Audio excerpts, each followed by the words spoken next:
that you forgot. Emotional safety is not a luxury. It's a need. You deserve to be somewhere where your nervous system can exhale, where your feelings aren't just tolerated, they're welcomed. You're allowed to ask, am I safe here? Can I be soft here? Can I be real here? The spaces that demand your silence in exchange for connection are not safe. They're survival zones, and you've outgrown them. You need warmth. You need presence. You need truth without punishment. These aren't weaknesses, they're birthrights. So if a place, person, or pattern doesn't honor your wholeness, you're allowed to walk away. Let your next chapter be the one where you stop negotiating for crumbs of comfort and start choosing spaces that feel like oxygen. You've treated yourself like a puzzle, like a problem to fix, like you're broken because you feel deeply, because you still ache. But your emotions are not defects. Your processing is not a glitch. You are not a malfunction. You are a being with layers, with stories, with depth. Stop asking, what's wrong with me? And start asking, what happened to me? What have I survived? This is the shift from pathology to compassion, from diagnosis to dignity. You are not the problem. You are the one carrying the solution inside once someone finally listens. So today, let that listener be you. Let yourself be the space where no feeling gets shamed, where no part gets exiled. Because you are not here to be fixed. You are here to be held. And if that truth stirred something in you, Pastor Zion is waiting at 11 a.m. He doesn't tiptoe around pain. He meets it with fire, scripture, and soul. Let him remind you that faith and healing can live in the same sentence, that you don't have to choose between belief and emotion. He'll carry this thread forward.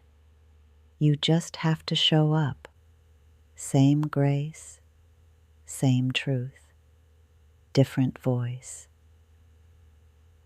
Somewhere along the path, you learned to suppress your needs, not because they weren't real, but because they weren't safe. Maybe love was conditional. Maybe attention only came when you excelled. Maybe emotions were dismissed, mocked, or misunderstood. So you adapted. You became hyper-aware of others, but disconnected from yourself.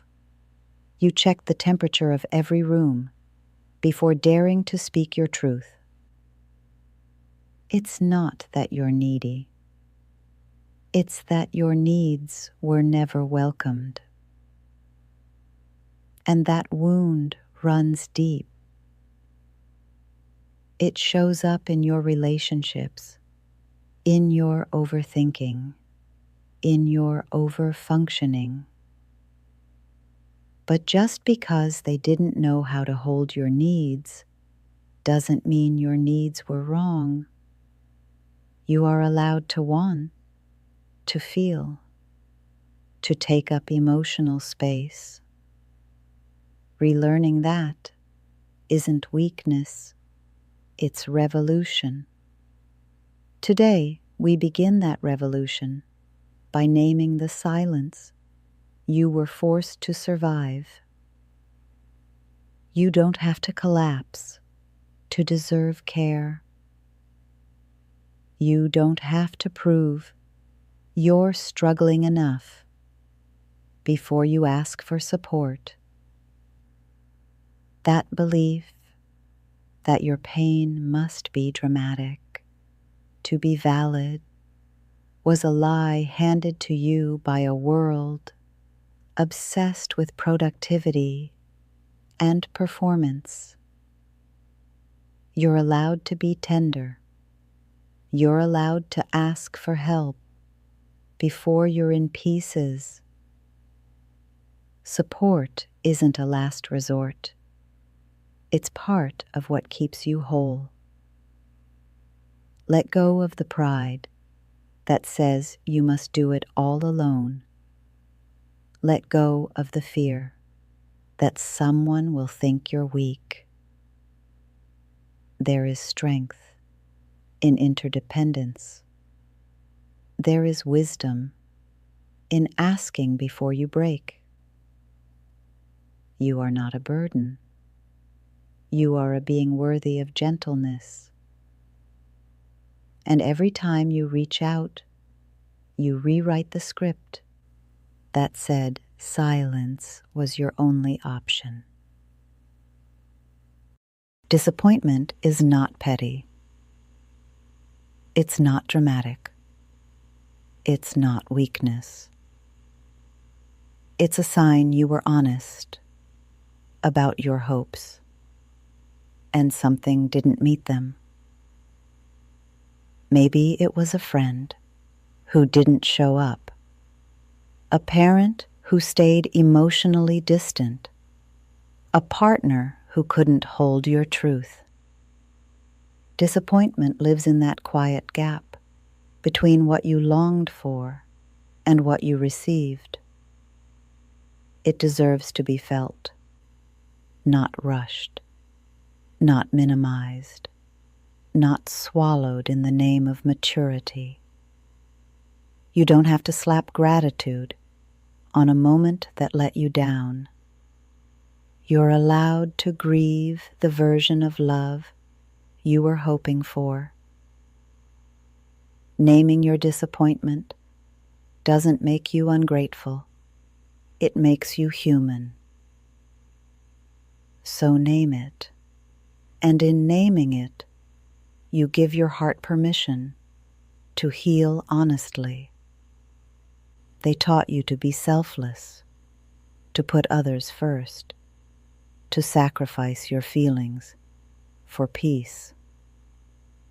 But in that script, you disappeared, and now it's time to return to yourself. Emotional needs are not flaws. They're signals, requests for connection, indicators that something sacred in you is calling out. Wanting to be seen is not needy. Wanting to feel safe is not dramatic. Wanting to matter is not selfish. You are not too much. You are not an inconvenience. You're a whole person with a nervous system, a heart, a longing to be known. You don't need to earn emotional support through perfection or performance. You're worthy of it because you exist. Repeat that to yourself until the lie unravels. You've been told directly or indirectly, that your emotions are too much, too messy, too disruptive. So you stuffed them down. You made yourself small. You learned how to cry silently, how to nod when you wanted to scream. But your feelings are not flaws. They're not problems to solve. They are data. They are signals. They are sacred. You don't need to sanitize your sadness or shrink your anger into politeness. You are not an inconvenience for having a nervous system that reacts to pain, to joy, to confusion. The people who made you feel too much were often not equipped to hold their own feelings, let alone yours. That's not your fault, and it's not your burden to carry. Your emotional world is rich. It's intelligent. It's honest. Let it breathe. There is space for your feelings here, all of them. You don't have to justify your healing. You don't need to explain your boundaries. You don't owe anyone a PowerPoint presentation about why you're different now. Growth can be quiet. Healing can be personal. Transformation doesn't need a witness to be real.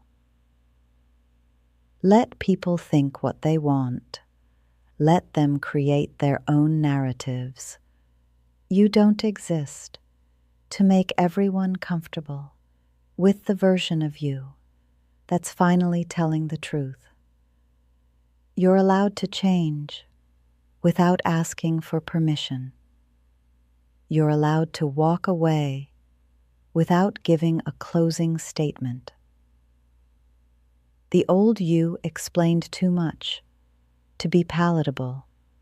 The new you prioritizes peace, and that is a holy shift. So the next time someone asks you to over-explain your self-respect, simply say, "I'm protecting my peace," and let that be enough. You stopped crying. You stopped reacting. You started saying, "It doesn't bother me anymore." But numb isn't the same as healed. It's just quieter pain. Pain that went underground. Pain that hasn't had the safety to speak. If your chest feels hollow instead of light, if your peace feels cold instead of calming, that might not be healing. That might be shut down.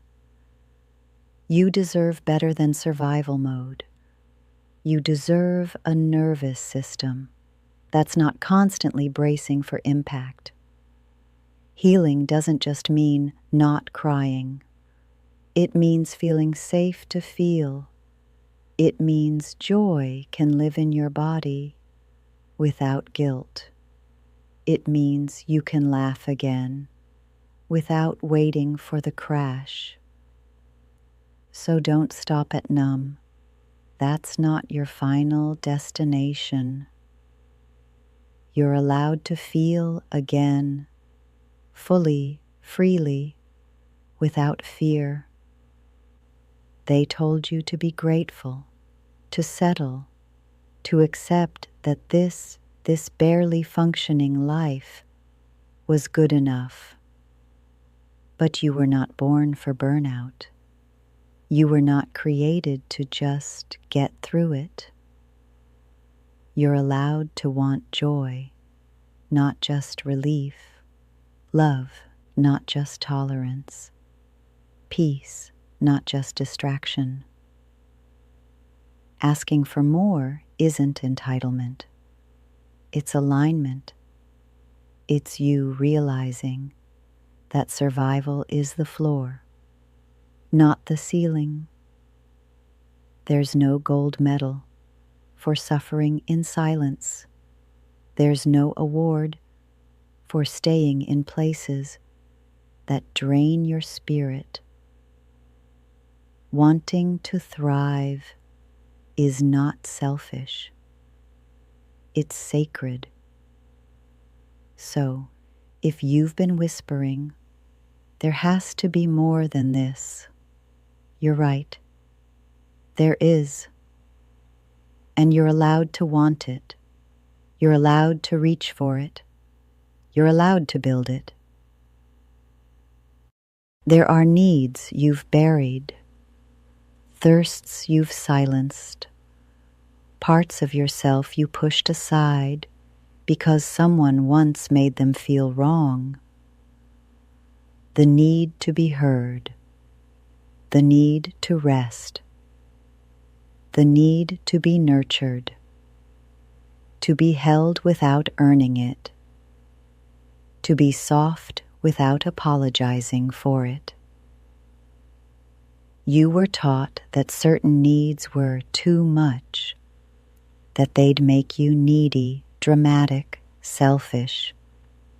But that was never true. They were just uncomfortable with your fullness. So you shrank. You internalized guilt for having normal human emotions. You mastered self-denial like it was a survival skill. But hear this, you don't have to abandon your needs to be worthy of love. Your need for tenderness, your need for consistency, your need for safety, they are not burdens, they are birthrights. So today, tend to them gently, patiently, like a garden that's been left too long without sunlight. Start watering the parts of you that have waited in silence. They're ready to grow. Your inner critic isn't your true voice, that harsh voice in your head, the one that calls you lazy, unworthy, not enough. That's not your intuition. That's not your truth. That's a recording, a loop, a ghost of someone else's fear. You weren't born doubting your value. You learned to. Somewhere between criticism and rejection, you started mistaking that voice for your own. But your true self speaks in a different tone, softer, wiser, kinder. It says, you're doing your best. You're allowed to rest. You are lovable even when you're not productive. That inner critic, it's trying to keep you safe by keeping you small. But you're not small. You're expansive. You're evolving. So when that voice gets loud, don't fight it. Just pause, breathe, and ask, who taught me this? Then return to the truth. And the truth is, you are already enough, as you are. If they make you feel guilty for needing reassurance, for wanting clarity, for asking for time or space or truth, that's not love. That's manipulation. Your needs are not flaws. They are clues, indicators of your emotional reality. And in the right relationships, you won't be punished for expressing them. You won't be labeled dramatic for naming what's hurting. You won't be ghosted for asking for depth. The right people will say, thank you for telling me, not "you're too much." You've been taught to shrink, to second guess, to delay your truth for someone else's comfort. But now you're rewriting that script.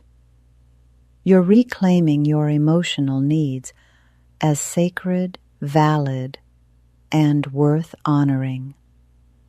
Anyone who requires your silence to love you doesn't truly love you. So let your needs rise.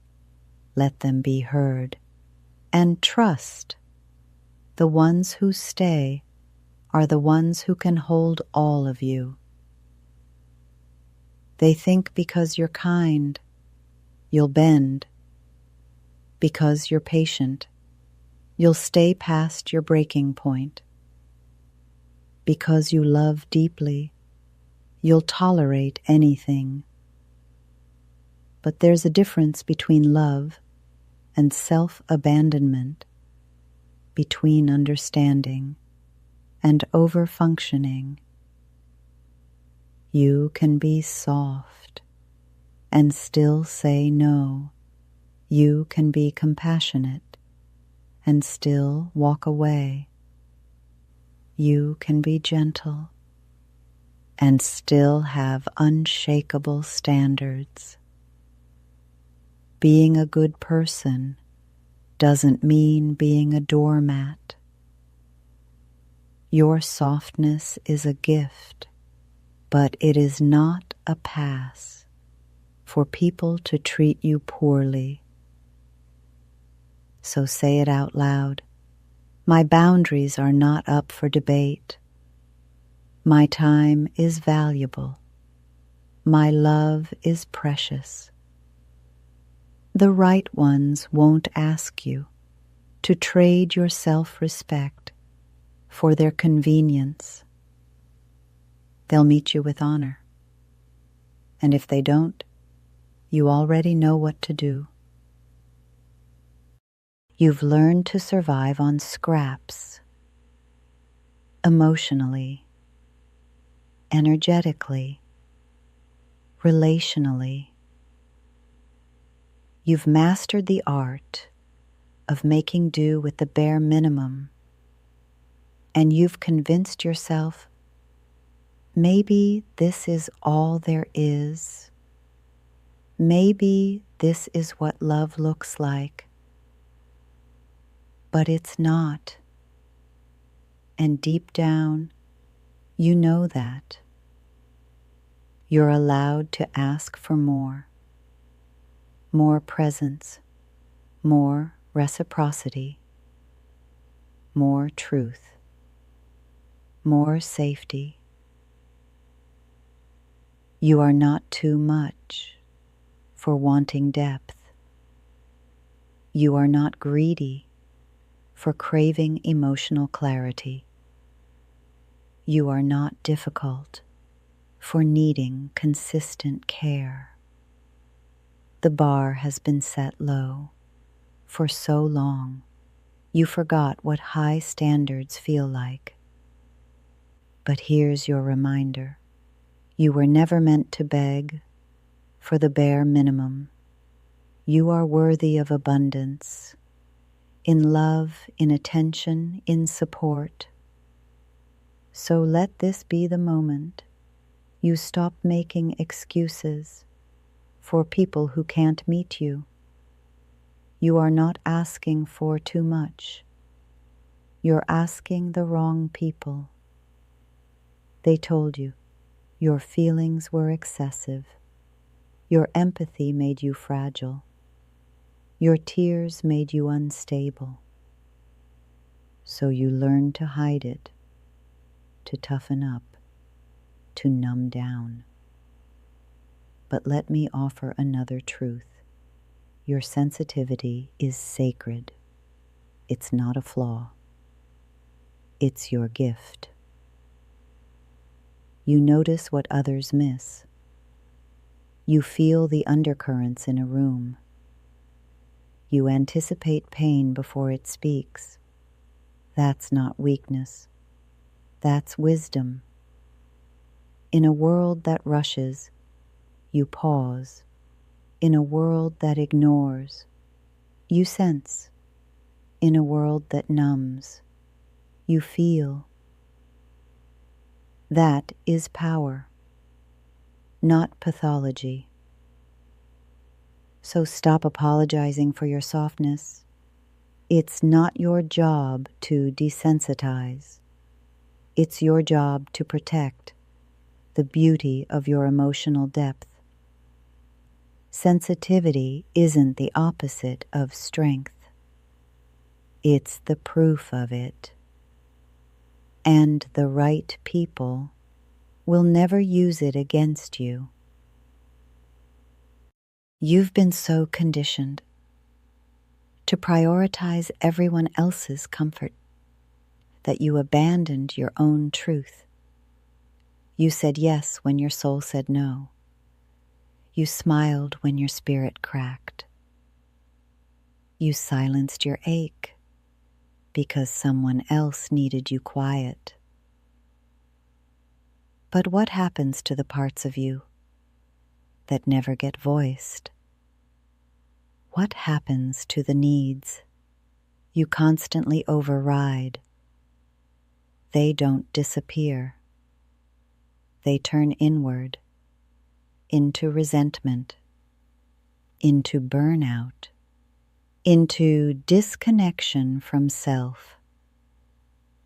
That's the cost of emotional self-abandonment. But you don't have to live like that anymore.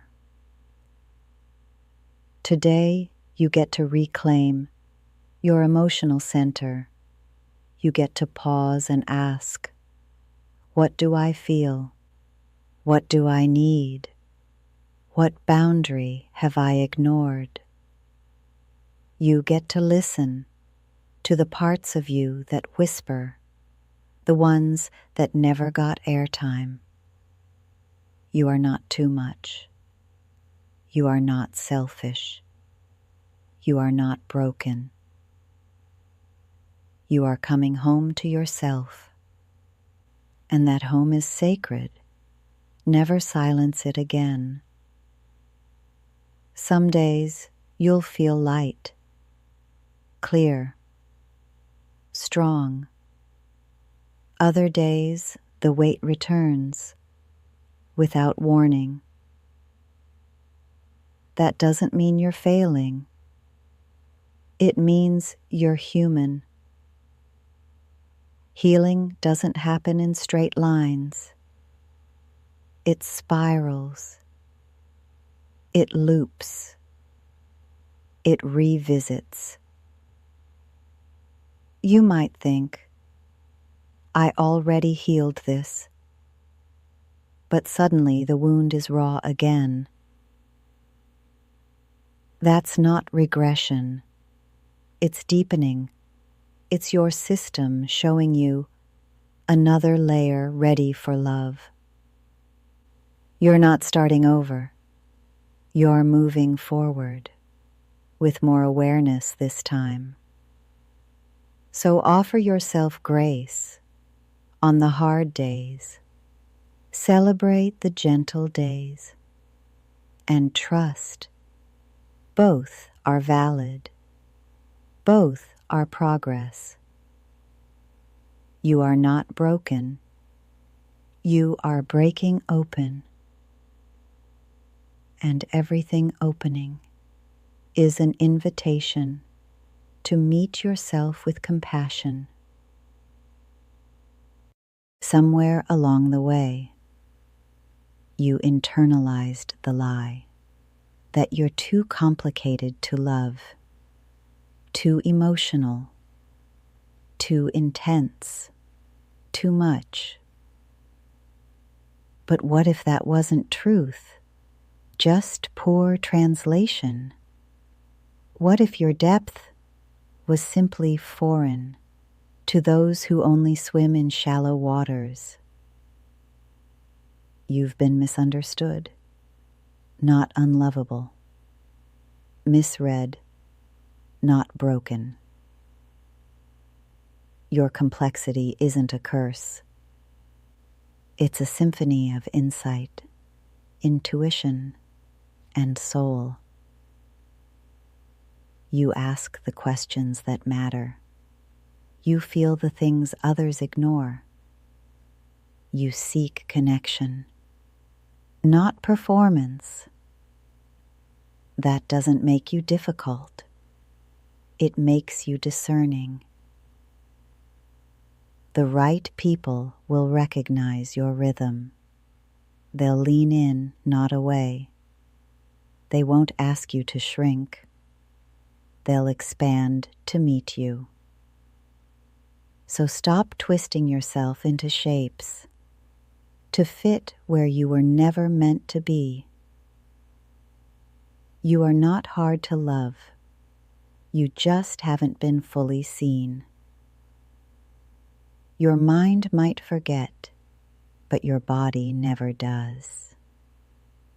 The tension in your shoulders, the clench in your jaw, the flutter in your stomach. These aren't random. They're messages, echoes of experiences. Your nervous system survived. Sometimes healing begins, not with logic, but with listening. To the sigh when you finally rest, to the ache when something feels wrong, to the calm when something feels right.